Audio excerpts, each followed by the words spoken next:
नमस्कार दोस्तों, यह है एनसीईआरटी की एनसीईआरटी की कक्षा 8 की पॉलिटिकल की पाठ्य पुस्तक है। शानदार बुक है, ऑथेंटिक बुक है, हर एक लाइन इम्पोर्टेंट है। तो चलिए शुरू करते हैं। इकाई 3।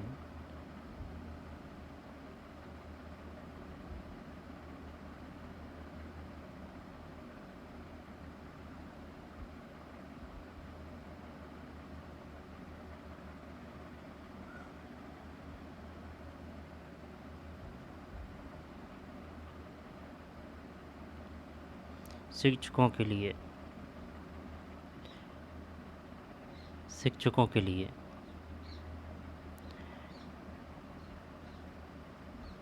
इन अध्यायों के जरिए विद्यार्थियों को न्यायपालिका से परिचित कराया जा रहा है। इस व्यवस्था के पुलिस अदालत जैसे कुछ आयामों के बारे में बच्चे पहले से ही काफ़ी कुछ जानते होंगे। वे मीडिया के जरिए या अपने निजी अनुभवों के आधार पर इन संस्थाओं के बारे में जानते हैं। इस इकाई में मुख्य प्रयास यह है कि न्याय व्यवस्था की बुनियादी जानकारी और आपराधिक न्याय व्यवस्था से संबंधित उपयोगी जानकारियों को जोड़ा जाए। अध्याय 4 में जो मुद्दे उठाए गए हैं उन पर अगली कक्षाओं में भी बल दिया जाएगा। इन अध्यायों को पढ़ाते हुए विद्यार्थियों को इस बात का एहसास कराएं कि संविधान के सिद्धांतों को कायम रखने में न्यायपालिका कितनी महत्वपूर्ण भूमिका निभाती है। अध्याय 4 शुरू करने से पहले पिछली इकाई में हुई कानून के शासन की चर्चा को दोहराना अच्छा रहेगा। दोबारा देखते हैं। शिक्षकों के लिए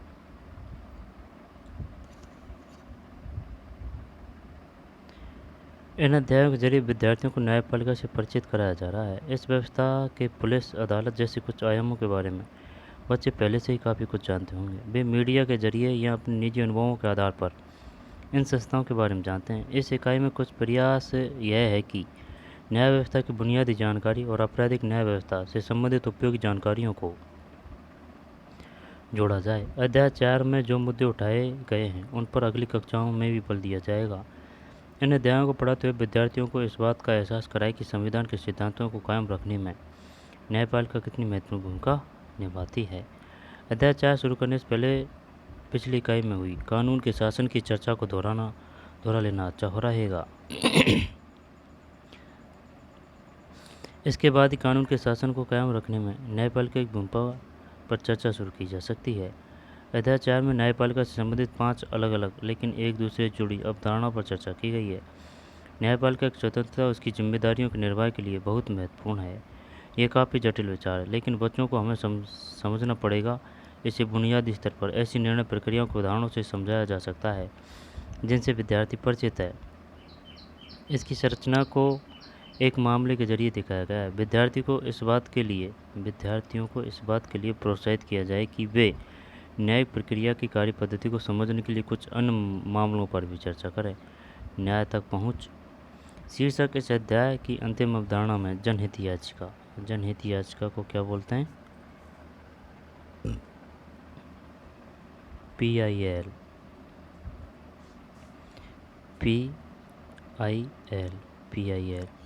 जनहित याचिका PIL की भूमिका पर जोर दिया गया है। इस हिस्से में न्याय विलम्ब का भी जिक्र किया गया है।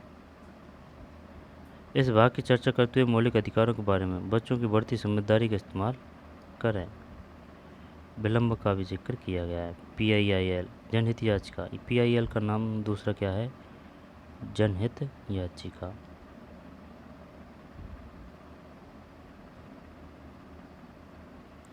अब आ रहा है न्यायपालिका। ये पार्ट है भाई, न्यायपालिका।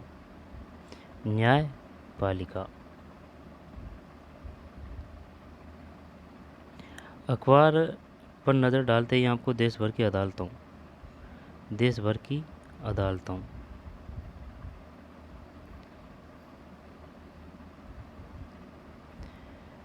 अखबार पर नज़र डालते ही आपको देश भर की अदालतों द्वारा किए जा रहे कामों की झलक मिलने लगती है।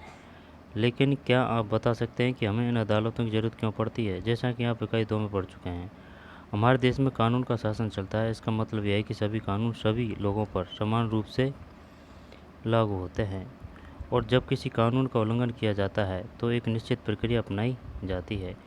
कानून के शासन को लागू करने के लिए हमारे पास एक न्याय व्यवस्था है। इस व्यवस्था में बहुत सारी अदालतें हैं जहां न्यायिक नागरिक न्याय के लिए जा सकते हैं। कानून के शासन को लागू करने के लिए हमारे पास एक न्याय व्यवस्था है। इस व्यवस्था में बहुत सारी अदालतें हैं जहां नागरिक न्याय के लिए जा सकते हैं। सरकार का अंग होने के नाते न्यायपालिका भी भारतीय लोकतंत्र की व्यवस्था बनाए रखने में अहम भूमिका निभाती है। दोबारा देख लें। अखबार पर नज़र डालते ही आपको देश भर की अदालतों द्वारा किए जा रहे कामों की झलक मिलने लगती है। लेकिन क्या आप बता सकते हैं कि हमें इन अदालतों की ज़रूरत क्यों पड़ती है? जैसे कि आप इकाई 2 में पढ़ चुके हैं, हमारे देश में कानून का शासन चलता है। इसका मतलब यह है कि सभी कानून सभी लोगों पर समान रूप से लागू होते हैं, और जब किसी कानून का उल्लंघन किया जाता है तो एक निश्चित प्रक्रिया अपनाई जाती है। कानून के शासन को लागू करने के लिए हमारे पास एक न्याय व्यवस्था है। इस व्यवस्था में बहुत सारी अदालतें हैं जहां नागरिक न्याय के लिए जा सकते हैं। सरकार का अंग होने के नाते न्यायपालिका भी भारतीय लोकतंत्र की व्यवस्था बनाए रखने में अहम भूमिका निभाती है।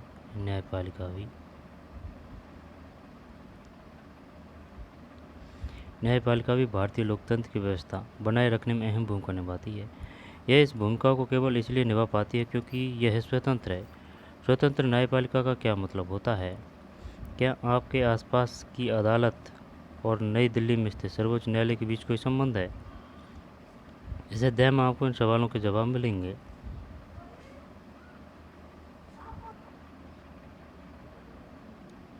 स्वतंत्र न्यायपालिका का क्या मतलब होता है? क्या आपके आसपास की अदालत और नई दिल्ली में स्थित सर्वोच्च न्यायालय के बीच कोई संबंध है? इस अध्याय में आपको इन सवालों के जवाब मिलेंगे। स्वतंत्र न्यायपालिका का क्या मतलब होता है? क्या आपके आसपास की अदालत और नई दिल्ली में स्थित सर्वोच्च न्यायालय के बीच कोई संबंध है?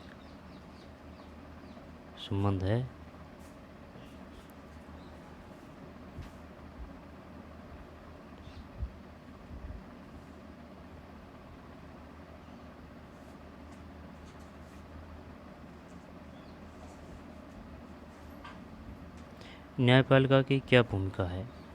अदालतें बहुत सारे मुद्दों पर फैसला सुनाती है। वे यह तय करती है कि शिक्षकों और विद्यार्थियों की पिटाई नहीं करनी चाहिए।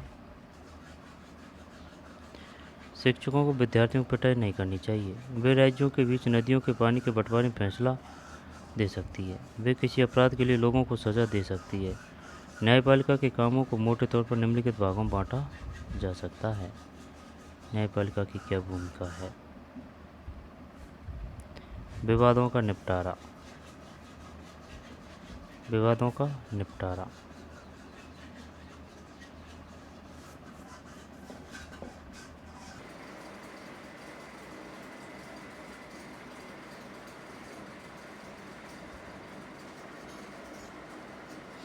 विवादों का निपटारा। न्यायिक व्यवस्था नागरिक व सरकार, दो राज्य सरकारों, केंद्र व राज्य सरकारों के बीच पैदा होने वाले विवादों को हल करने की क्रियाविधि मुहैया कराती है। न्यायिक व्यवस्था नागरिक व सरकार, दो राज्य सरकारों, केंद्र व राज्य सरकारों के बीच होने वाले विवादों को हल करने की क्रियाविधि मुहैया कराती है। कौन? न्यायिक व्यवस्था। न्यायिक समीक्षा। संविधान की व्याख्या का अधिकार मुख्य रूप से न्यायपालिका के पास ही होता है। इस नाते यदि न्यायपालिका को ऐसा लगता है कि संसद द्वारा पारित किए गए कोई कानून संविधान के आधारभूत ढांचे को उल्लंघन करता है तो वह उस कानून को रद्द कर सकती है। इसे न्यायिक समीक्षा कहा जाता है। उल्लंघन करता है तो वह उस कानून को रद्द कर सकती है। इसे न्यायिक समीक्षा कहा जाता है। विवादों का निपटारा, न्यायिक समीक्षा। कानूनों की रक्षा और मौलिक अधिकारों का क्रियान्वयन। अगर देश के किसी भी नागरिक को ऐसा लगता है कि उसके मौलिक अधिकारों का उल्लंघन हुआ है तो वह सर्वोच्च न्यायालय या उच्च न्यायालय में जा सकता है। कानून की रक्षा और मौलिक अधिकारों का क्रियान्वयन।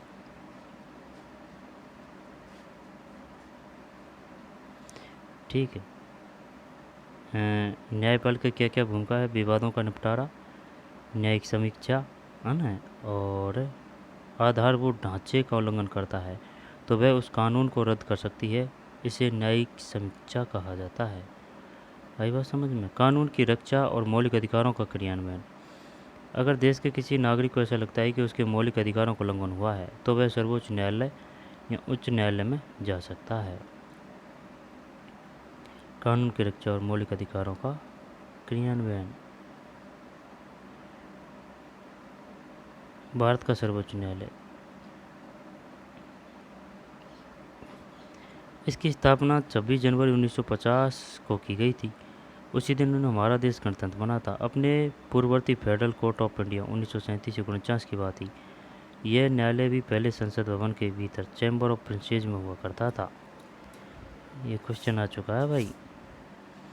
अपने पूर्ववर्ती फेडरल कोर्ट ऑफ इंडिया, क्या नाम था पहले? Federal court of India, federal court of India 1937 से 49 की बात। यह न्यायालय भी पहले संसद भवन के भीतर चैम्बर ऑफ प्रिंसेस में हुआ करता था। चैम्बर ऑफ प्रिंसेस में। इसे 1958 में इस इमारत में स्थानांतरित किया गया। बताइए पहले चैम्बर ऑफ प्रिंसेस किस में हुआ करता था? यहाँ पर पहले संसद को क्या कहा जाता था? चैम्बर ऑफ प्रिंसेस, ठीक है ना। चैम्बर ऑफ प्रिंसेस में न्यायालय भी पहले संसद भवन के भीतर चैम्बर ऑफ प्रिंसेस में हुआ करता था। 37 से 49, 26 जनवरी 1950। इस 1958 में इस इमारत में स्थानांतरित किया गया।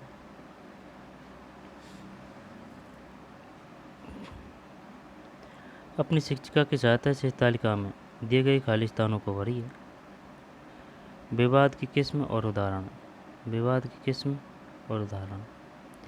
केंद्र और राज्य के बीच विवाद, दो राज्यों के बीच विवाद, दो नागरिकों के बीच विवाद, ऐसे कानून जो संविधान का उल्लंघन करते हैं।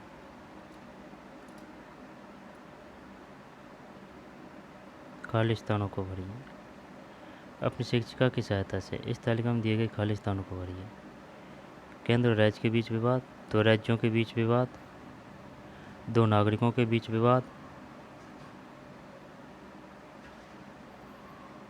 ऐसे कानून जो संविधान को उल्लंघन करते हैं। स्वतंत्र न्यायपालिका क्या होती है?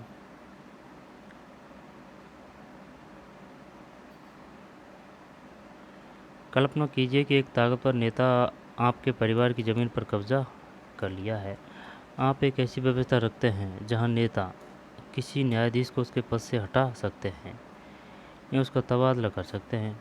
जब आप इस मामले को अदालत में ले जाते हैं तो न्यायाधीश भी नेता की हिमायत करता दिखाई देता है।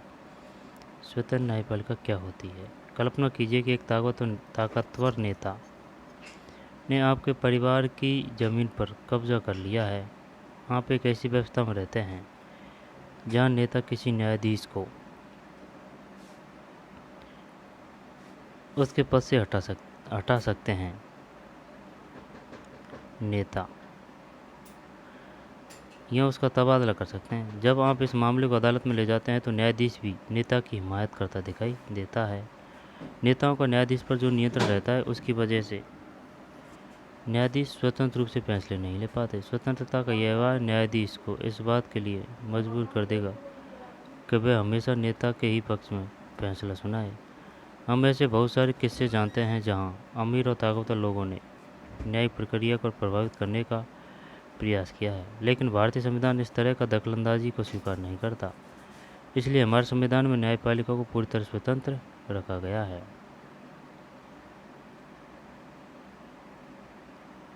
लेकिन भारतीय संविधान इस तरह की दखलंदाजी को स्वीकार नहीं करता। इसलिए हमारे संविधान न्यायपालिका को पूरी तरह स्वतंत्र रखा गया है। इस स्वतंत्रता का एक पहलू है शक्तियों का बंटवारा। जैसा कि आपने पहले अध्याय में पढ़ा था, यह हमारे संविधान के एक बुनियादी पहलू है। इसका मतलब यह है कि विधायिका और कार्यपालिका जैसी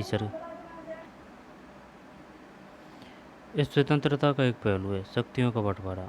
जैसा कि आपने पहले अध्याय में पढ़ा था, यह हमारे संविधान के एक बुनियादी पहलू है। इसका मतलब यह है कि विधायिका और कार्यपालिका जैसी सरकार की अन्य शाखाएं न्यायपालिका के काम में दखल नहीं दे सकती। अदालतें सरकार के अधीन नहीं है, नहीं वे सरकार की ओर से काम करती है,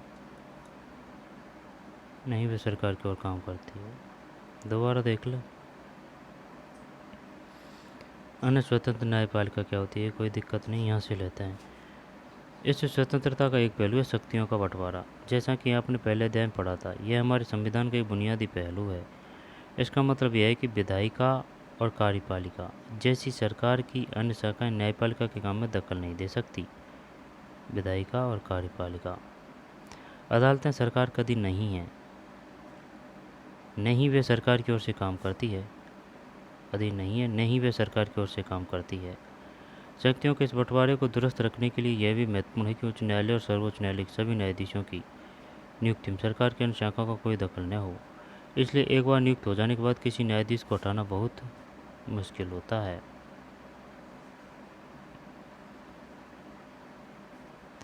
न्यायपालिका की यह स्वतंत्रता अदालतों को भारी ताकत देती है। इसके आधार पर वे विधायिका और कार्यपालिका द्वारा शक्तियों के दुरुपयोग को रोक सकती है। न्यायपालिका की यह स्वतंत्रता अदालतों को भारी ताकत देती है। इसके आधार पर भी विधायिका और कार्यपालिका द्वारा शक्तियों के दुरुपयोग को रोक सकती है। न्यायपालिका देश के नागरिकों के मौलिक अधिकारों की रक्षा में भी अहम भूमिका निभाती है, क्योंकि अगर किसी को लगता है कि उसके अधिकारों का उल्लंघन हो रहा है तो वह अदालत में जा सकता है। तो 2 वजह बताइए कि लोकतंत्र के लिए स्वतंत्र न्यायपालिका अनिवार्य क्यों होती है। भारत में अदालतों की संरचना कैसी है? ठीक, अदालतों की संरचना कैसी है? इससे पहले कुछ रहा थोड़ी है। क्या आपको ऐसा लगता है कि इस तरह की न्यायिक व्यवस्था में एक आम नागरिक भी किसी नेता के खिलाफ मुकदमा जीत सकता है? अगर नहीं तो क्यों?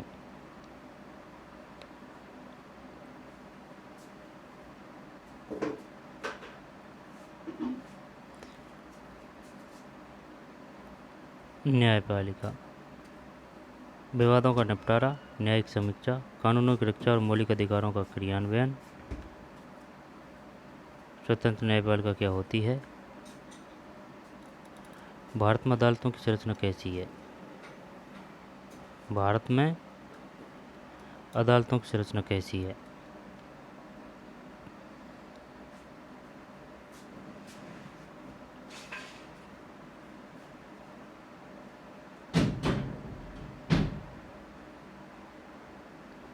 भारत में अदालतों की संरचना कैसी है? हमारे देश में 3 अलग अलग स्तर पर अदालतें होती है। निचले स्तर पर बहुत सारी अदालतें होती है।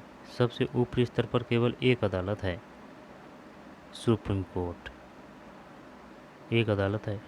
जिन अदालतों से लोगों का सबसे ज़्यादा ताल्लुक़ होता है उन्हें अधीनस्थ न्यायालय या जिला अदालत कहा जाता है। ये अदालतें आमतौर पर जिले या तहसील के स्तर पर या किसी शहर में होती है। ये बहुत तरह के मामलों की सुनवाई करती है। प्रत्येक राज्य में जिलों में बांटा होता है और हर जिले में एक जिला न्यायाधीश होता है। प्रत्येक राज्य का एक उच्च न्यायालय होता है। ये अपने राज्य की सबसे ऊंची अदालत होती है। प्रत्येक राज्य का एक उच्च न्यायालय होता है। यह अपने राज्य की सबसे ऊंची अदालत होती है। यह अपने राज्य की सबसे ऊंची अदालत होती है। उच्च न्यायालयों से ऊपर सर्वोच्च न्यायालय होता है। यह देश की सबसे बड़ी अदालत है जो नई दिल्ली में स्थित है। दोबारा है ना, हमारे देश में 3 अलग अलग स्तर पर अदालतें होती है। निचले स्तर पर बहुत सारी अदालतें होती है। सबसे ऊपरी स्तर पर केवल एक अदालत है। जिन अदालतों से लोगों का सबसे ज़्यादा ताल्लुक़ होता है उन्हें अधीनस्थ न्यायालय या जिला अदालत कहा जाता है। ये अदालतें आमतौर पर जिले या तहसील के स्तर पर या किसी शहर में होती है। ये बहुत तरह के मामलों की सुनवाई करती है। प्रत्येक राज्य में जिलों में बांटा होता है और हर जिले में एक जिला न्यायाधीश होता है। प्रत्येक राज्य का एक उच्च न्यायालय होता है। यह अपने राज्य की सबसे ऊंची अदालत होती है। प्रत्येक राज्य का एक उच्च न्यायालय होता है। उच्च न्यायालयों से ऊपर सर्वोच्च न्यायालय होता है। यह देश की सबसे बड़ी अदालत है जो नई दिल्ली में स्थित है। देश के मुख्य न्यायाधीश सर्वोच्च न्यायालय के मुख्य होते हैं। सर्वोच्च न्यायालय के फैसले देश के बाकी सारी अदालतों को मान्य होते हैं। सतत विकास लक्ष्य 16 शांति, न्याय और सशक्त संस्थाएं। सतत विकास लक्ष्य 16 शांति, न्याय और सशक्त संस्थाएं।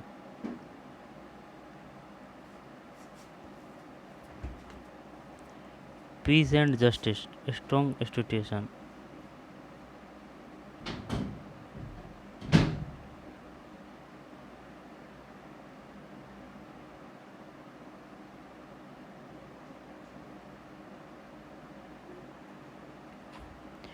निचली अदालत से ऊपरी अदालत तक हमारी न्यायपालिका की संरचना एक पिरामिड जैसी लगती है।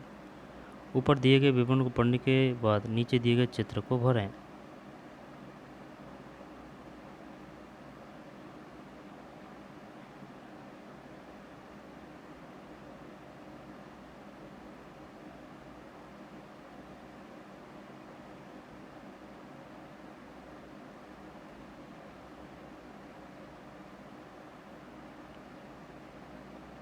मद्रास का उच्च न्यायालय है भाई ये, मद्रास।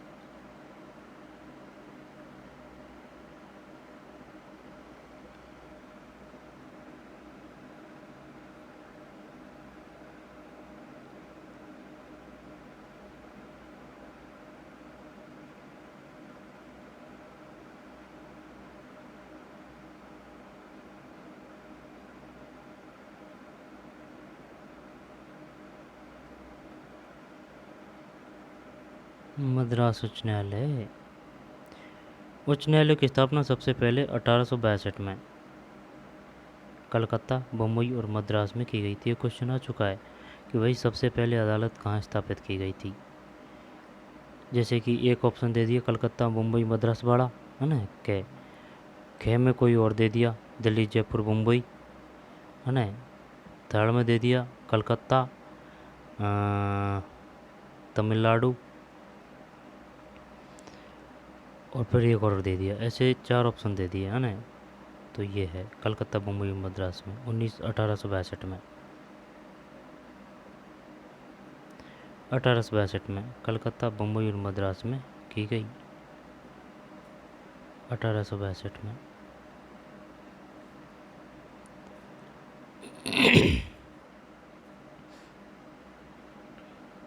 कलकत्ता, बम्बई और मद्रास, कलकत्ता, बम्बई और मद्रास में की गई 1862।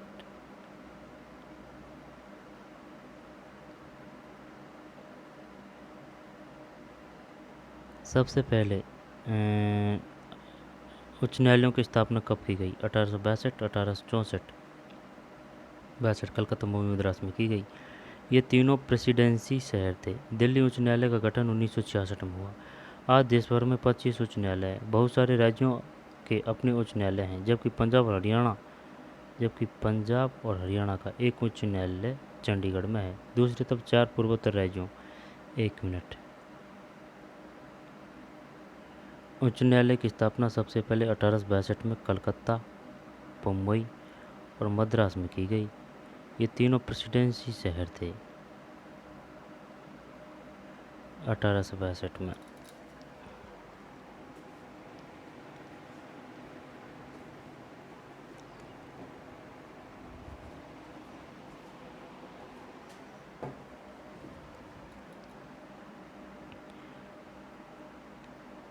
कलकत्ता, बम्बई और मद्रास में की गई 1862 में।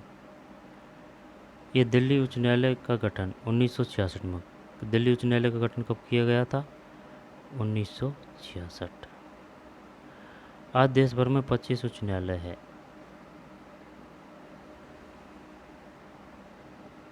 कलकत्ता, बम्बई, मद्रास में 1862 में, है ना।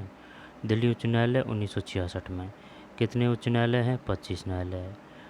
बहुत सारे राज्यों के अपने उच्च न्यायालय हैं, जबकि पंजाब और हरियाणा का एक साझा उच्च न्यायालय चंडीगढ़ में है। साझा उच्च न्यायालय चंडीगढ़ में। दूसरी तरफ 4 पूर्वोत्तर राज्यों असम, नागालैंड, मिजोरम और अरुणाचल प्रदेश के लिए गुवाहाटी में एक ही उच्च न्यायालय रखा गया है। दूसरी तरफ 4 पूर्वोत्तर राज्यों असम, नागालैंड, मिजोरम, असम, नागालैंड, मिजोरम और अरुणाचल प्रदेश के लिए गुवाहाटी में एक ही उच्च न्यायालय रखा गया। 1 जनवरी 2019 में आंध्र प्रदेश अमरावती और तेलंगाना हैदराबाद में अलग अलग उच्च न्यायालय है। ज़्यादा से ज़्यादा लोगों की नदी पहुंचने के लिए कुछ उच्च न्यायालयों की राज्य के अन्य हिस्सों में खंडपीठ बेंच भी है। 1 जनवरी 2019 से आंध्र प्रदेश अमरावती अमरावती और तेलंगाना हैदराबाद। नाम का जब है ना, अमरावती तेलंगाना। अलग अलग उच्च न्यायालय है। ज़्यादा से ज़्यादा लोगों नज़दीक पहुंचने के लिए कुछ उच्च न्यायालयों की राज्य के अन्य हिस्सों में खंडपीठ बेंच भी है।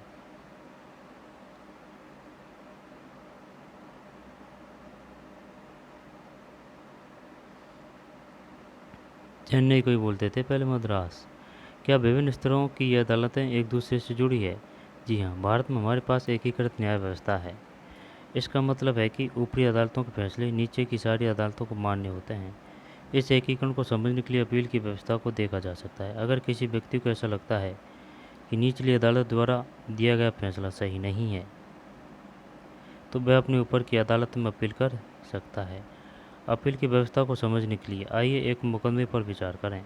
यह राज्य दिल्ली प्रशासन बनाम अपील की व्यवस्था को समझने के लिए आइए एक मुकदमे पर विचार करें। यह राज्य दिल्ली प्रशासन बनाम लक्ष्मण कुमार एवं अन्य का मुकदमा है जो निचली अदालत से सर्वोच्च न्यायालय तक लड़ा गया। दिल्ली प्रशासन बनाम लक्ष्मण कुमार। 1980 के फरवरी महीने में लक्ष्मण कुमार ने 20 वर्षीय सुधा गोयल से विवाह किया था। वे दिल्ली में एक फ्लैट में रहते थे जहां लक्ष्मण के भाई और उसके परिवार भी रह रहे थे, है ना भाई। बात किसकी आ रही है? लक्ष्मण कुमार 20 वर्षीय सुधा गोयल से। लक्ष्मण के भाई और उनके परिवार भी रह रहे थे। 2 दिसंबर, है ना, 1980 में ही हुई है शादी। 2 दिसंबर 1980 को सुधा की अस्पताल में मौत हो गई। वह जली हुई थी। सुधा के घर वालों ने अदालत में मुकदमा दायर किया। जब निचली अदालत के सामने यह मुकदमा आया तो 4 पड़ोसियों को भी गवाह के तौर पर बुलवाया गया था। पड़ोसियों ने अपने बयान में कहा कि 1 दिसंबर की रात उन्होंने सुधा की चीख सुनी और मामला जानने के लिए वे बलपूर्वक लक्ष्मण के घर में घुसे, जहां उन्होंने देखा कि सुधा की साड़ी से आग की लपटें उठ रही थी। उन्होंने सुधा को एक बोरे और कंबल में लपेटकर आग बुझाई। सुधा ने उन्हें बताया कि उसकी सास शकुंतला ने उसके ऊपर मिट्टी का तेल डाला था। तेरी की सास ने, नाम शकुंतला ने तेल डाला था और लक्ष्मण कुमार ने आग लगाई थी। विवाह किससे हुआ था ये? लक्ष्मण कुमार ने 20 वर्षीय सुधा गोयल से विवाह किया। ठीक है, आग लगाई थी। मुकदमे के दौरान सुधा के परिवार वालों और एक पड़ोसी ने कहा कि सुधा के ससुराल वाले उसके साथ बहुत ज़्यादा मारपीट कर रहे थे। उनकी मांग थी कि पहले बच्चे के पैदा होने पर उन्हें एक बड़ी रकम, एक स्कूटर, एक फ्रिज दिया जाए। अपने बचाव में लक्ष्मण और उसकी मां ने कहा कि सुधा दूध गर्म कर रही थी, तभी उसकी साड़ी में आग लगाई। इन सभी बयानों और साक्ष्यों के आधार पर निचली अदालत ने लक्ष्मण, उसकी मां शकुंतला और सुधा के जेठ सुभाष चंद्र को दोषी करार दिया और तीनों को मौत की सजा सुनाई। 1983 के नवंबर महीने में तीनों आरोपियों ने इस फैसले के खिलाफ उच्च न्यायालय में अपील दायर कर दी। 1983 दोनों तरफ के वकीलों ने तर्क सुनने के बाद उच्च न्यायालय ने फैसला दिया कि सुधा की मौत एक दुर्घटना थी। वह मिट्टी के तेल के जलने वाले स्टोव से जली थी। अदालत ने लक्ष्मण, शकुंतला और सुभाष चंद्र तीनों को बरी कर दिया। शायद आपको 3 की किताब में, कक्षा 7 की किताब में महिला आंदोलन पर केंद्रित चित्र निबंध याद होगा। उसमें आपने पढ़ा था कि 1980 के दशक में देश भर के महिला संगठन दहेज हत्याओं के खिलाफ आवाज़ उठा रहे थे। उन्हें इस बात पर दुख था कि अदालतें इस तरह की घटनाओं में दोषियों को दंडित नहीं कर पा रही है। उच्च न्यायालय के उपरोक्त फैसले ने ऐसी जागरूक महिलाओं को काफ़ी परेशान कर दिया। उन्होंने कई जगह धरने प्रदर्शन किए और उच्च न्यायालय के फैसले के खिलाफ सर्वोच्च न्यायालय में एक और अपील दायर कर दी। यह appeal Indian federation of women's lawyers नामक संगठन की तरफ दायर की गई थी। यह appeal Indian federation of women's lawyers, Indian federation of women's lawyers,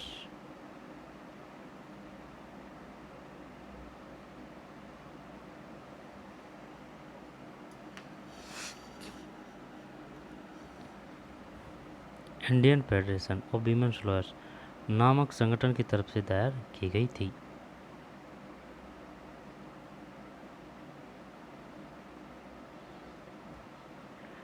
उच्च न्यायालय के उपरोक्त फैसले ने ऐसी जागरूक महिलाओं को काफ़ी परेशान कर दिया। उन्होंने कई जगह धरने प्रदर्शन किए और उच्च न्यायालय के फैसले के खिलाफ सर्वोच्च न्यायालय में एक और अपील दायर कर दी। यह appeal Indian federation of women's lawyer नामक संगठन की तरफ से दायर की संगठन था, इसने दायर करी थी कि हम नहीं मानते भाई, हम इसकी दोबारा जांच चाहते हैं, हम फैसले से संतुष्ट नहीं हैं। 1982 में सर्वोच्च न्यायालय ने लक्ष्मण और उसकी माँ व भाई को बरी करने के फैसले के खिलाफ अपील पर सुनवाई शुरू कर दी। 1985 कब की बात है? 82 हो गया है ना, 80 की है। 80 में शादी हुई थी। फिर शादी के बाद में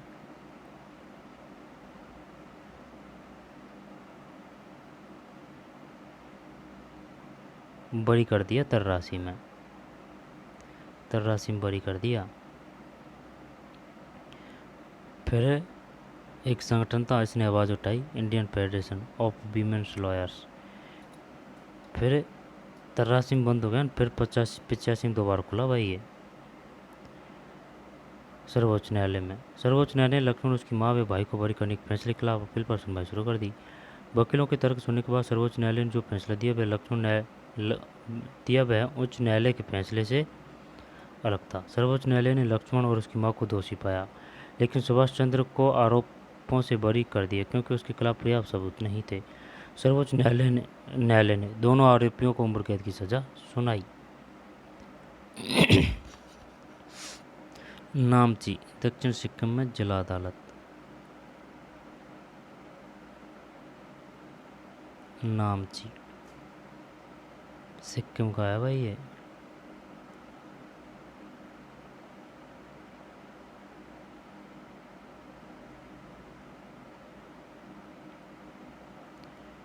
डिस्ट्रिक्ट कोर्ट नामची .nic.in। अधीनस्थ अदालतों को कई अलग अलग नामों से संबोधित किया जाता है। उन्हें ट्रायल कोर्ट या जिला न्यायालय, अतिरिक्त सत्र न्यायाधीश, प्रधान न्यायाधीश मजिस्ट्रेट, मेट्रोपोलिटन मजिस्ट्रेट, सिविल जज, उच्च न्यायालय आदि नामों से बुलाया जाता है।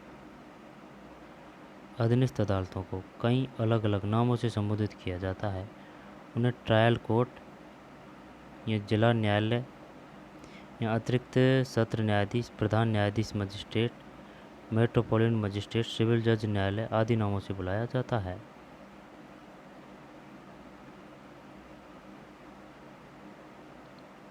ट्रायल कोर्ट है ना, ट्रायल कोर्ट या फिर जिला न्यायालय कहते हैं, या फिर अतिरिक्त सत्र न्यायाधीश कहते हैं, या प्रधान न्यायिक मजिस्ट्रेट कहते हैं, या मेट्रोपोलिटन मजिस्ट्रेट बोलते हैं, सिविल जज न्यायालय बोलते हैं आदि नामों से बुलाया जाता है। ठीक, कुछ रहा थोड़ी है। उपरोक्त मामलों को पढ़ने के बाद दो वाक्यों में लिखे कि अपील की व्यवस्था के बारे में आप क्या जानते हैं। ये गुवाहाटी उच्च न्यायालय है भाई, आइजोल मिजोरम बेंच, गुवाहाटी। और ये नीचे वाला कहाँ का है? नामची, दक्षिणी सिक्किम में। जिला अदालत है, जिला अदालत है भाई। और ये आइजोल में है, मिजोरम। शानदार है, देख।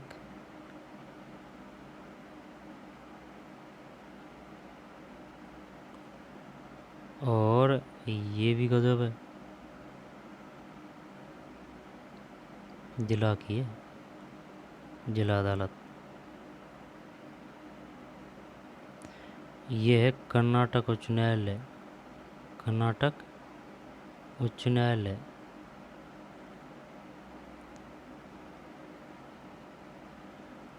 और ये है पटना उच्च न्यायालय, पटना।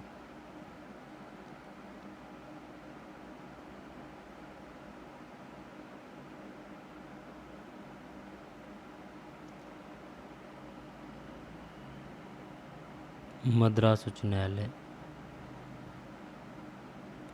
आगे चलते हैं।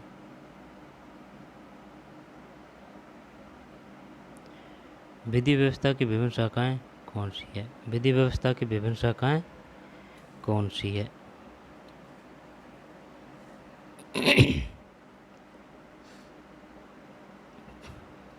विधि व्यवस्था की विभिन्न शाखाएं कौन सी है? दहेज हत्या का यह मामला समाज के विरुद्ध अपराध की श्रेणी में आता है। यह अपराध एक फौजदारी कानून का उल्लंघन है। फौजदारी कानून के अलावा हमारी विधि व्यवस्था दीवानी कानून या सिविल लॉ से संबंधित मामलों को भी देखती है। फौजदारी और दीवानी कानून के बीच फर्क को समझने के लिए नीचे दी गई तालिकाओं को देखें। विधि व्यवस्था की विभिन्न शाखाएं कौन सी है?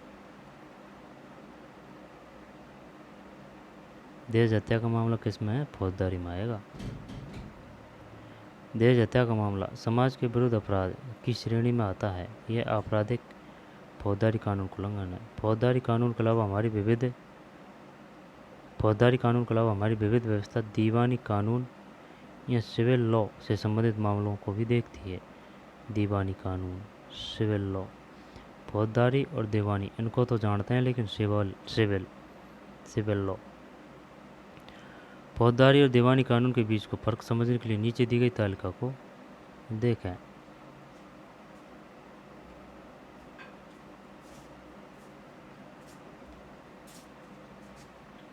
फौजदारी कानून और दीवानी कानून।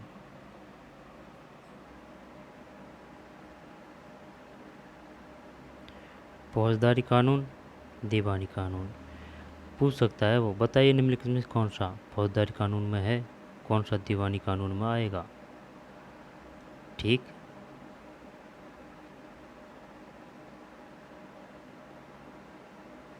ये ऐसे व्यवहार या क्रियाओं से संबंधित है जिन्हें कानून में अपराध माना गया है। उदाहरण के लिए चोरी, दहेज के लिए औरत को तंग करना, हत्या आदि।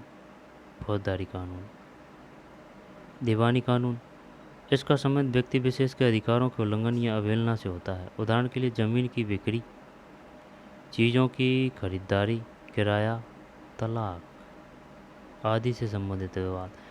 बताइए तलाक किस में आएगा, फौजदारी या दीवानी? दीवानी। देख सीधी सट बात है, फौजदारी में ज़्यादातर संवेदनशील आते हैं, जैसे कि हत्या, ठीक है ना, मर्डर, आई बात समझ में,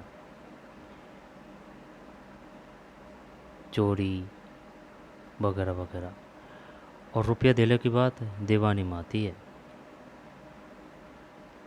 दोबारा देख ले, ये ऐसे व्यवहार या क्रियाओं से संबंधित है जिन्हें कानून में अपराध माना गया है। उदाहरण के लिए चोरी,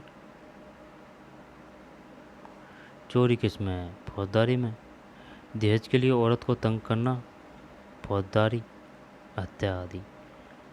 और इसका संबंध व्यक्ति विशेष के अधिकारों को उल्लंघन या अवहेलना से होता है। उदाहरण के लिए ज़मीन की बिक्री, चीज़ों की खरीदारी, किराया, तलाक आदि से संबंधित विवाद।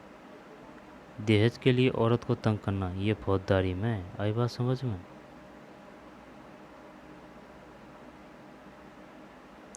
इसमें सबसे पहले आमतौर पर प्रथम सूचना रिपोर्ट, प्राथमिकी, एफआईआर दर्ज कराई जाती है। ये क्वेश्चन आ चुका है, एफआईआर की फुल फॉर्म बताइए, या फिर प्रथम सूचना रिपोर्ट को क्या बोलते हैं? FIR, FIR. इसके बाद पुलिस अपराध की जांच करती है और अदालत में केस फाइल करती है। अगर व्यक्ति दोषी पाया जाता है तो उसे जेल भेजा जाता है और उस पर जुर्माना भी किया जा सकता है। अगर व्यक्ति दोषी पाया जाता है तो प्रभावित पक्ष की ओर से न्यायालय में एक याचिका दायर की जाती है। अगर मामला किराए से संबंधित है तो मकान मालिक या किराएदार मुकदमा दायर कर सकता है। प्रभावित पक्ष की ओर से न्यायालय में एक याचिका दायर की जाती है। अगर मामला किराए से संबंधित है तो मकान मालिक या किराएदार मुकदमा दायर कर सकता है। अदालत राहत की व्यवस्था करती है। उदाहरण के लिए अगर मकान मालिक और किराएदार के बीच विवाद है तो अदालत यह आदेश दे सकती है कि किराएदार मकान को खाली करें और बकाया किराया चुकाएं। फौजदारी और दीवानी कानून के बारे में आप जो समझते हैं उसके आधार पर इस तालिकाओं को भरें। उल्लंघन का विवरण, कानून की शाखा, अपनाई जाने वाली प्रक्रिया। कुछ लड़के स्कूल जाते वक्त लड़कियों को हर रोज़ परेशान करते हैं। किस में आएगा ये?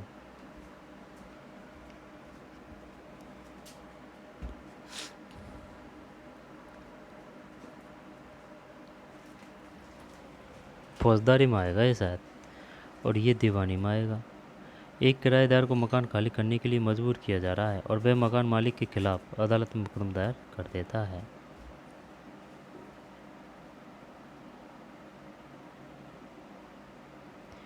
क्या हर व्यक्ति क्या हर क्या हर व्यक्ति अदालत की शरण में जा सकता है? थैला ये क्या है कि ये ऊपर तो सूखा सूखा सा लग रहा है ना, सूखा, लेकिन ये क्या है, नीचे कच्चा होता है और ये दरार होती है। जब इनमें पैर चल जाता है ना तो भैंस कचक जाती है, काफ़ी निकल होती है, क्योंकि ये कच्चा होता है इनके नीचे। ऊपर तो सूखा होता है लेकिन नीचे कच्चा होता है। जब इनमें गचक जाते हैं अपन, हाथ भर कच्चा होता है।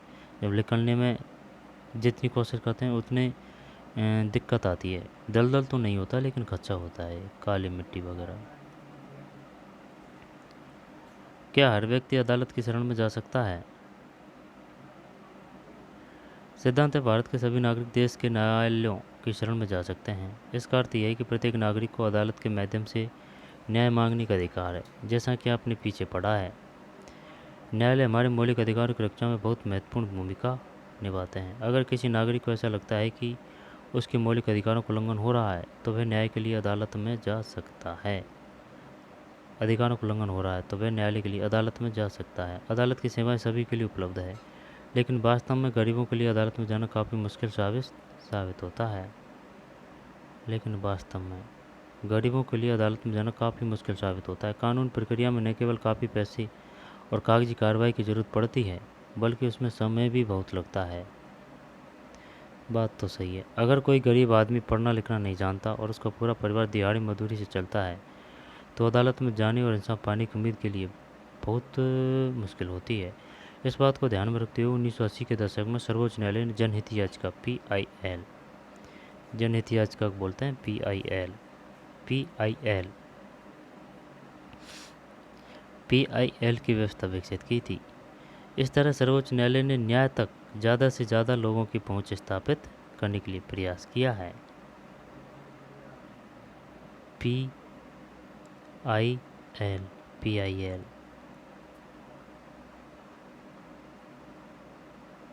इस बात को ध्यान में रखते हुए 1980 के दशक में सर्वोच्च न्यायालय ने जनहित याचिका PIL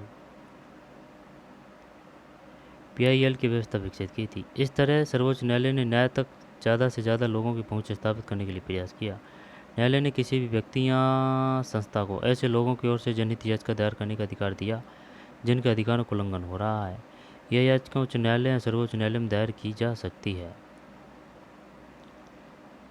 पूछ सकता है वो, ये बताइए जो होती है PIL या फिर PIL का पूरा नाम क्या है, जनहित याचिका, को कहाँ दायर किया जा सकता है? यह याचिका उच्च न्यायालय या सर्वोच्च न्यायालय में दायर की जा सकती है। उच्च न्यायालय या सर्वोच्च न्यायालय में।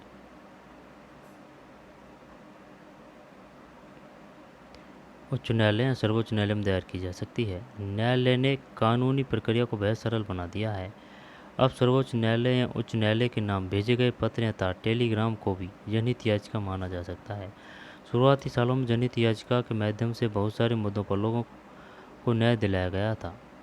बंधुआ मजदूरों को मानवीय श्रम से मुक्ति दिलाने और बिहार में सजा काटने के बाद भी रिहा नहीं किए गए कैदियों को रिहा करवाने के लिए जनहित याचिका का ही इस्तेमाल किया गया था।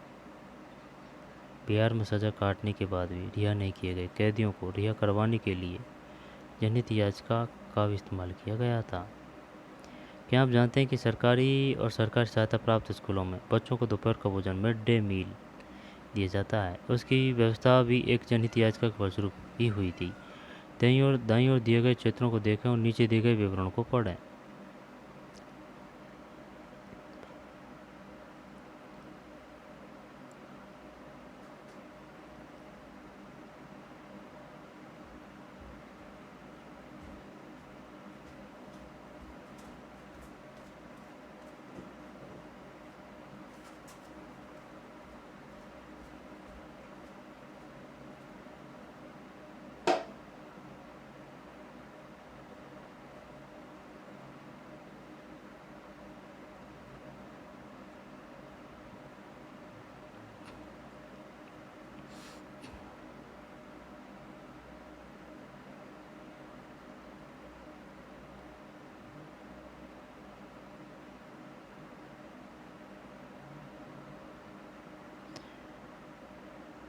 वर्ष 2001 में राजस्थान और उड़ीसा में पड़े सूखे की वजह से लाखों लोगों के सामने भोजन का भारी अभाव पैदा हो गया था।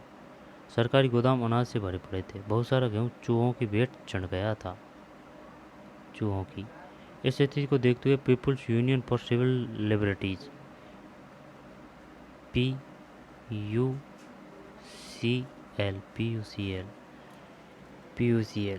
People's union for civil liberties people union for civil liberties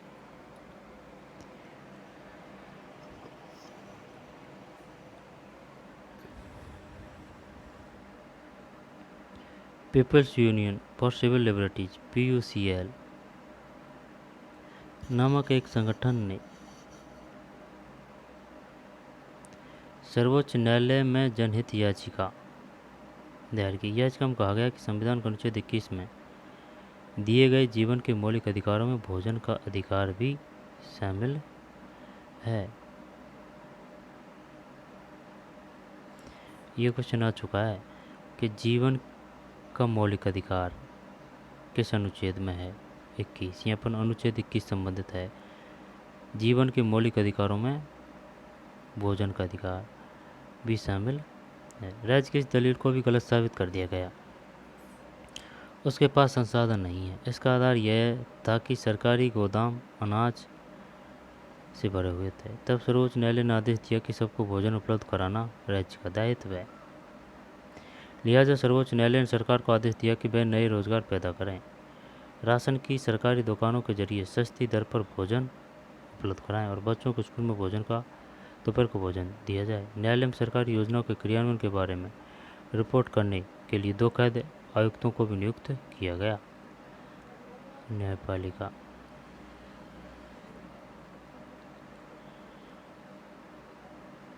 2001 में काल पड़ा है ना। बड़े बहुत सारा गेहूँ चूहों की भेंट चढ़ गया। बात सही है। PUCL people union for civil liberties PUCL people union for civil liberties अनुच्छेद 21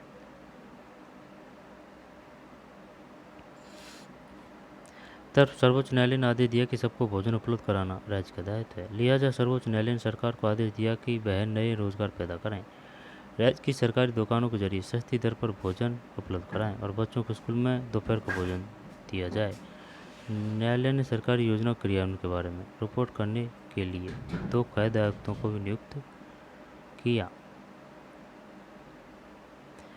चल क्या रहा था अपना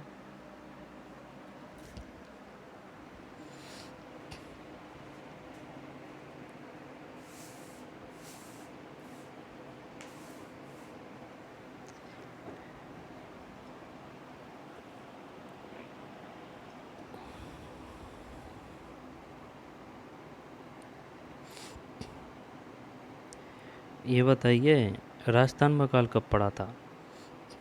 2001,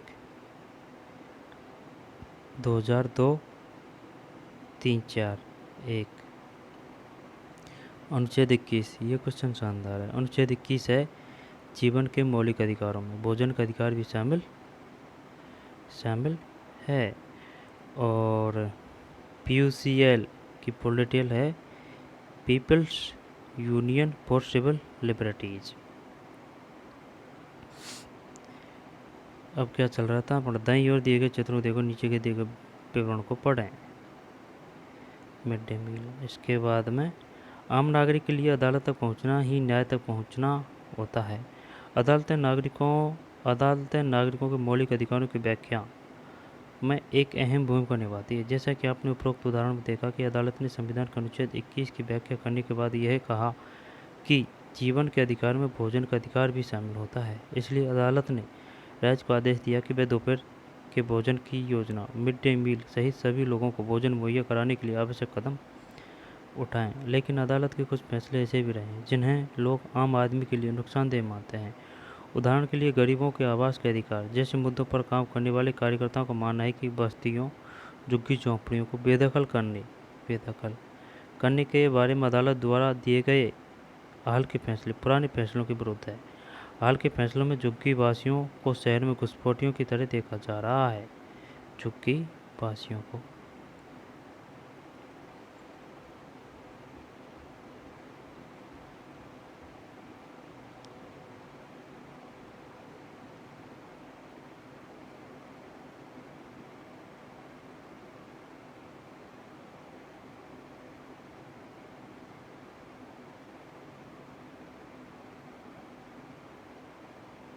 सड़क पे हैं ये, कपड़े बनाते हैं शायद। हाँ, कपड़े बनाते हैं ये।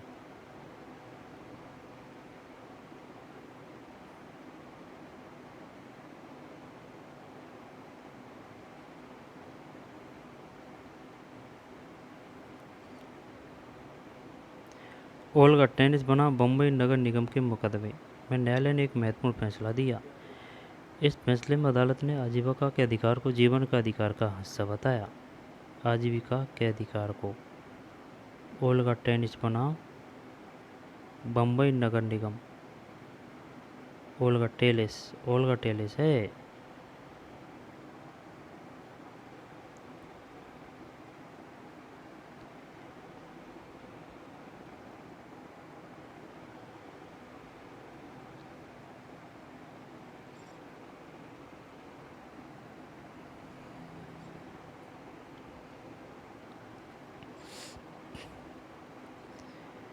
बम्बई नगर निगम के मुकदमे में न्यायालय ने एक महत्वपूर्ण फैसला दिया। इस फैसले में अदालत ने आजीविका के अधिकार को जीवन के अधिकार का हिस्सा बताया, है ना, आजीविका को। और इसमें क्या बताया गया है? जीवन के अधिकार में भोजन का अधिकार भी शामिल होता है। इस वजह से मिड डे मील, ठीक है, जीवन के अधिकार में भोजन का अधिकार, और इसमें जीवन का आजीविका के अधिकार को जीवन के अधिकार का हिस्सा बताया। नीचे इस फैसले के कुछ अंश दिए गए। इन्हें पढ़ने पर पता चलता है कि न्यायाधीशों ने जीवन के अधिकार को आजीविका के अधिकार से किस तरह जोड़कर देखा। अनुच्छेद 21 द्वारा दिए गए जीवन के अधिकार का दायरा बहुत व्यापक है। जीवन का मतलब केवल जैविक अस्तित्व बनाए रखने से कहीं ज़्यादा होता है। इसका मतलब केवल यह नहीं कि कानून के द्वारा तय की गई प्रक्रिया जैसे मृत्युदंड देने और उसे लागू करने के अलावा और किसी तरीके से किसी की जान नहीं ली जा सकती। जीवन एक अधिकार का यह आयाम है कि इस अधिकार का इतना ही महत्वपूर्ण पहलू आजीविका का अधिकार भी है, क्योंकि कोई व्यक्ति जीने के साधनों यानी आजीविका के बिना जीवित नहीं रह सकता। दोबारा ले ले। अनुच्छेद 21 के द्वारा दिए गए जीवन के अधिकार का दायरा बहुत व्यापक है। जीवन का मतलब केवल जैविक अस्तित्व बनाए रखने से कहीं ज़्यादा होता है। इसका मतलब केवल यह नहीं है कि कानून के द्वारा तय की गई प्रक्रिया जैसे मृत्युदंड देने और उसे लागू करने के अलावा और किसी तरीके से किसी की जान नहीं ली जा सकती। जीवन के अधिकार का यह आयाम है। इस अधिकार का इतना ही महत्वपूर्ण पहलू आजीविका का अधिकार भी है, क्योंकि कोई भी व्यक्ति जीने के साधनों यानी आजीविका के बिना जीवित नहीं रह सकता। किसी व्यक्ति को पटरी या झुग्गी बस्ती से उजाड़ देने पर उसके आजीविका के साधन फौरन नष्ट हो जाते हैं। यह एक ऐसी बात है जिसे हर मामले में साबित करने की ज़रूरत नहीं है। प्रस्तुत मामले में आनुवांशिक साक्ष्यों से यह सिद्ध हो जाता है कि याचिकाकर्ता झुग्गियों और पटरियों पर रहते हैं, क्योंकि वे शहर में छोटे मोटे काम धंधों में लगे होते हैं। उनके पास रहने की कोई जगह नहीं होती। वे अपने काम करने की जगह के आसपास किसी पटरी पर या झुग्गियों में रहने लगते हैं। ठीक है, अगर भाई वो कमरा लेके रहेंगे तो फिर वो खाएंगे क्या? क्योंकि वो मान ली जाए 10 या 12 हज़ार में महीने पे लग रहे हैं वो, अब वो 2.5 या फिर 2,000 2,500 रुपये कमरे के देंगे हैं, तो फिर खाना पीने का खर्चा कितना बचेगा? तो मामला सब बराबर हो जाता है। जो झुग्गी बस्तियों पर, रेल की पटरियों पर या फिर पुलों के नीचे रहकर ही वे जीवन यापन करते हैं। वे अपने काम करने की जगह के आसपास किसी पटरी या पर झुग्गी बस्तियों में रहने लगते हैं। इसलिए अगर उन्हें पटरी या झुग्गियों से हटा दिया जाए तो उनका रोजगार ही खत्म हो जाएगा। इसका निष्कर्ष यह निकलता है कि याचिकाकर्ता को जाने से वे अपनी आजीविका से हाथ धो बैठेंगे और इस प्रकार जीवन से भी वंचित हो जाएंगे। स्ट्रीट वेल्डर्स एक्ट, पथ विक्रेता, जीविका संरक्षण और पथ विक्रय विनियम अधिनियम 2014 के बारे में पता करें।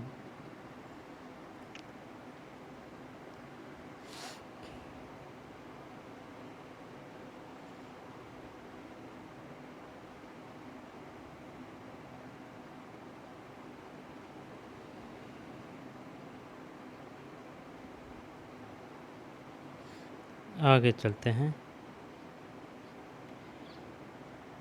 है ना। जब ये क्या क्या चल रहा था अपना है, घुसपैठियों की तरह देखा जा रहा है, जबकि पहले वाले फैसलों जैसे 1985 में वोल्गा टेनिस बनाम मुंबई नगर निगम के मुकदमे में दिया गया फैसला झुग्गी वासियों की आजीविका बचाने का प्रयास किया जा रहा था।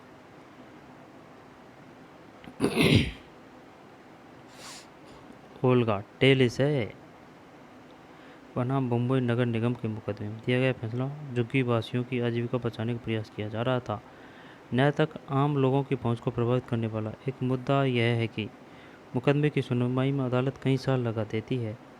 इसी देरी को ध्यान में रखते हुए अक्सर यह कहा जाता है कि इंसाफ में देरी यानी इंसाफ का कत्ल। भारत में न्यायाधीशों की संख्या, न्यायालय का नाम, स्वीकृत पद, कार्यरत है रिक्त। उच्चतम न्यायालय 34, कार्यरत 34। उच्च न्यायालय 1079, कार्यरत 655, रिक्त 624। जिला और अधीनस्थ न्यायालय 22,644, 17,509, 5,134 खाली है भाई। 1 नवंबर 2019 की स्थिति है ये, ठीक है ना। उच्चतम न्यायालय 34, 1 नवंबर 2019, 1 नवंबर 2019। उच्च न्यायालय 1079, जिला और अधीनस्थ न्यायालय। इसके बावजूद इस बात से इनकार नहीं किया जा सकता कि लोकतांत्रिक भारत में न्यायपालिका ने एक महत्वपूर्ण भूमिका निभाई।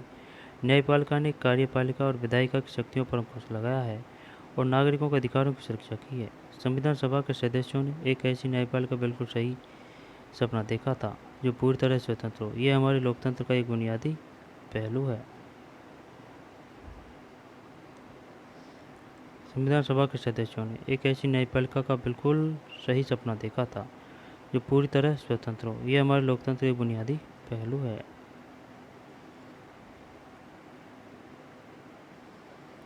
PAC हिरासत में कत्ल हासिमपुरा हादसे की 20वीं जयंती 22 मई 1987, 22 मई 2007।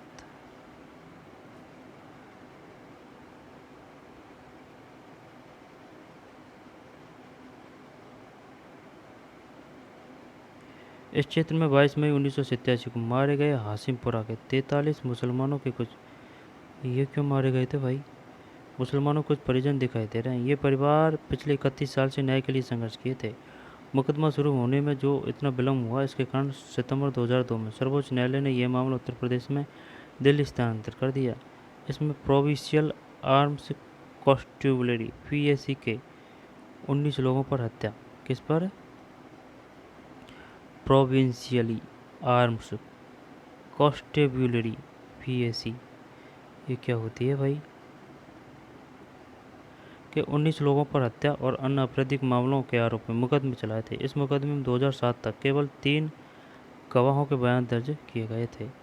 अंत में 31 अक्टूबर 2018 को दिल्ली उच्च न्यायालय ने आरोपियों को दोषी ठहराया और 24 मई 2007 को प्रेस क्लब लखनऊ में लिया गया फोटो। जब भाई आरोपी ठहरा के क्या करेंगे? ये कब का था? 87 का। फैसला कब दे रहा है? 18 में। जो काफ़ी दोषी तो ऊपर ही पहुंच के होंगे।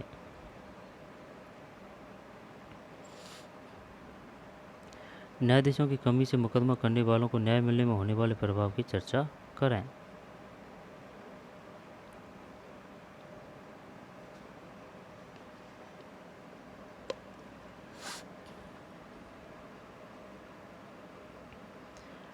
अव्याभ्यास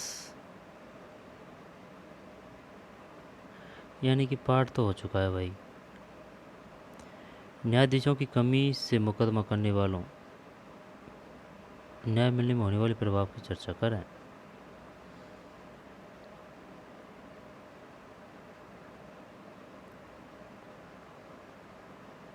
ये पाठ था भाई। ये मिड डे मील है नीचे वाली, और ये मांग की जा रही है कहीं की कुछ है ये मांगे, मांगने कुछ ऐसे, दिख न रहा है, सही है।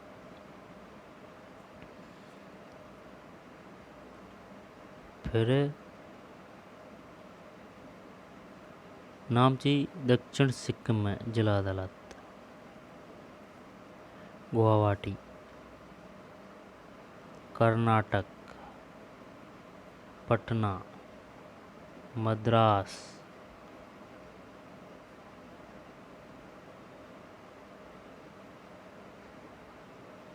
स्वतंत्र न्यायपालिका क्या होती है?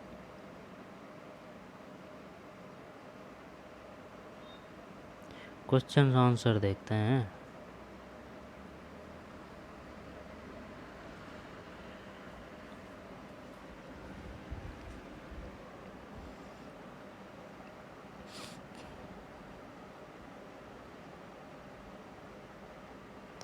आप पढ़ चुके हैं कि कानून को कायम रखना और मौलिक अधिकारों को लागू करना न्यायपालिका का एक मुख्य काम होता है। आपकी राय में इस महत्वपूर्ण काम को करने के लिए न्यायपालिका स्वतंत्र होना क्यों जरूरी है? अध्याय 1 में मौलिक अधिकारों की सूची दी गई है, उसे फिर पढ़ें। आपको ऐसा क्यों लगता है कि संवैधानिक उपचार का अधिकार न्यायिक समीक्षा के विचार से जुड़ा हुआ है? अध्याय 1 में मौलिक अधिकारों की सूची दी गई है, उसे फिर से पढ़ें।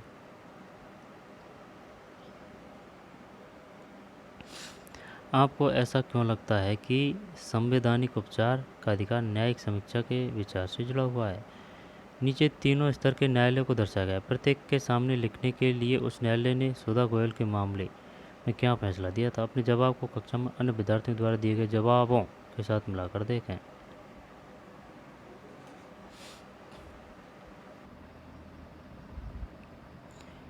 आप पढ़ चुके हैं, दोबारा देखते हैं। आप पढ़ चुके हैं कानून को कायम रखना, मौलिक अधिकारों को लागू करना न्यायपालिका का एक मुख्य काम होता है। आपकी राय में इस महत्वपूर्ण काम को करने के लिए न्यायपालिका स्वतंत्र होना क्यों जरूरी है? न्यायपालिका का अध्याय 1 में मौलिक अधिकारों की सूची दी गई, उसे फिर से पढ़ें। आपको ऐसा क्यों लगता है कि संवैधानिक उपचार का अधिकार न्यायिक समीक्षा के विचार से जुड़ा हुआ है?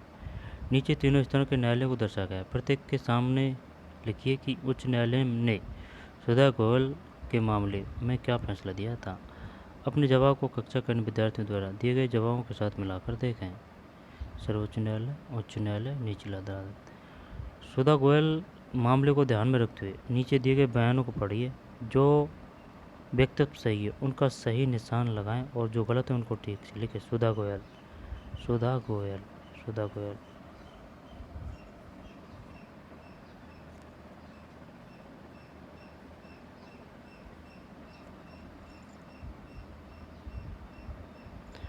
सुधा गोयल मामलों को ध्यान में रखते हुए नीचे दिए गए बयानों को पढ़िए। जो वक्तव्य सही है उन पर सही का निशान लगाइए और जो गलत है उनको ठीक से कीजिए। आरोपी इस मामले को उच्च न्यायालय लेकर गए क्योंकि वे निचली अदालत के फैसले से सहमत नहीं थे।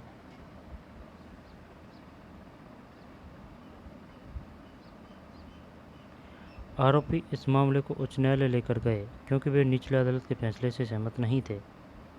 आरोपी नहीं ले गए थे भाई, ये गलत है। महिला संगठन था, उसने वो ले गया था निचली अदालत, लेकिन वो आरोपी नहीं थे। आरोपी इस मामले को आरोपी वे सर्वोच्च न्यायालय के फैसले के खिलाफ उच्च न्यायालय में चले गए, ये तो गलत है। अगर आरोपी सर्वोच्च न्यायालय के फैसले सर्वोच्च नहीं है तो दोबारा निचला नहीं, सिर्फ यही से लग रहा है ना? पहला वाला कै वही आरोपी दोनों होते हैं जब तक फैसला नहीं आया तब तक। आपको ऐसा क्यों लगता है कि 1980 के दशक में शुरू की गई जनहित याचिका की व्यवस्था सबको इंसाफ दिलाने के लिहाज से एक महत्वपूर्ण कदम थी? ओल्गा टेलिस बना बम्बई नगर निगम मुकदमे में दिए गए फैसले के अंशों को दोबारा पढ़िए। इस फैसले में कहा गया है कि आजीविका अधिकार जीवन के अधिकार का हिस्सा है। अपने शब्दों में लिखिए कि इस बयान से जजों का क्या मतलब था। इंसाफ में देरी यानी इंसाफ का कत्ल, इस विषय पर एक कहानी बनाइए। अगले पन्ने पर शब्द संकलन में दिए गए प्रत्येक शब्द से वाक्य बनाएं। यह पोस्टर भोजन अधिकार अभियान द्वारा बनाया गया है। भूख से मौत, जिम्मेदार कौन? कोई ऐसा नहीं है, हक है अपना। उच्चतम न्यायालय का फैसला। भूख से मौत, जिम्मेदार कौन? सरकार का कर्तव्य प्रत्येक इंसान को रोटी मिले, कोई भूखा ना सोए। भूखे की मार सबसे ज़्यादा झेलने वाले बेसहारा, बुजुर्ग, विकलांग, विधवा आदि पर विशेष ध्यान दिया जाए। कुपोषण एवं भूख से किसी की मृत्यु न हो। सरकार अपना कर्तव्य न निभाए तो अदालत में जवाबदेह होंगे। राज्य सरकार व केंद्र शासित प्रदेशों मुख्य सचिव और प्रशासक। भूखे पेट भरे गोदाम, नहीं चलेगा, नहीं चलेगा। Right to food campaign. समर्थन समूह, भूख से मुक्ति का अधिकार अभियान।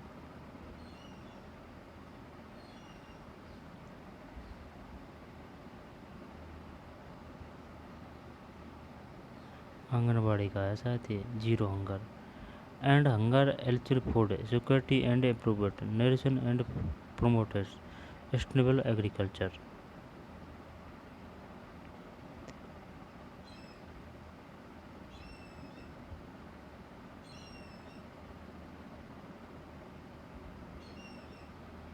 ये दूसरे की थाली को देख रहा है, ये दूसरे की को देख रहा है, ये इसकी थाली को देख रहा है, ये इसकी थाली को देख रहा है, ये इसकी थाली को देख रहा है, ये इसकी थाली को देख रहा है, और ये शायद इसकी लड़ाई वगैरह हुई है, इस वजह से उदास है।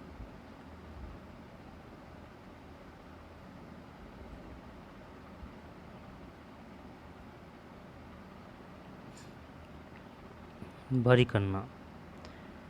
जब अदालत किसी व्यक्ति को उन आरोपों से मुक्त कर दी है जिनके आधार पर उसके खिलाफ मुकदमा चलाया गया था, तो उसे बरी करना कहा जाता है। जब अदालत किसी व्यक्ति को उन आरोपों से मुक्त कर देती है जिनके आधार पर उसके खिलाफ मुकदमा चलाया गया, तो उसे बरी करना कहा जाता है। अपील करना। निचली अदालत के फैसले के विरुद्ध जब कोई पक्ष उस पर पुनर्विचार के लिए ऊपरी न्यायालय में जाता है, तो उसे अपील करना कहा जाता है। बरी करना, अपील करना।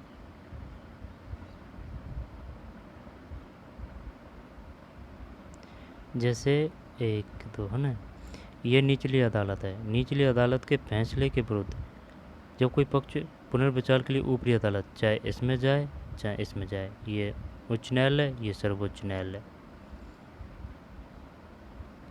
हाई कोर्ट है। मुआवजा किसे कहते हैं? किसी नुकसान या क्षति की भरपाई के लिए दिए जाने वाले पैसे को मुआवजा कहा जाता है। मुआवजा।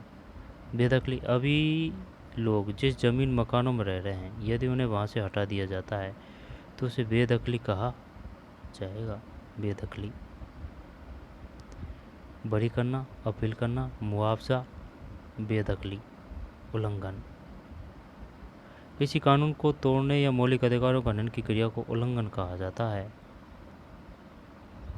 बरी करना, अपील करना, मुआवजा, बरी करना, अपील करना, मुआवजा, बेदखली, उल्लंघन। ठीक।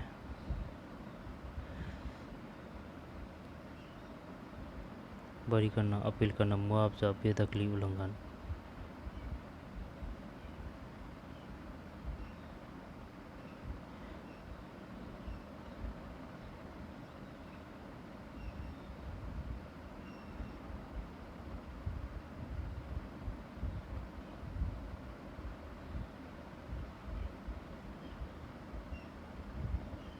स्क्रीनशॉट ले लेते हैं।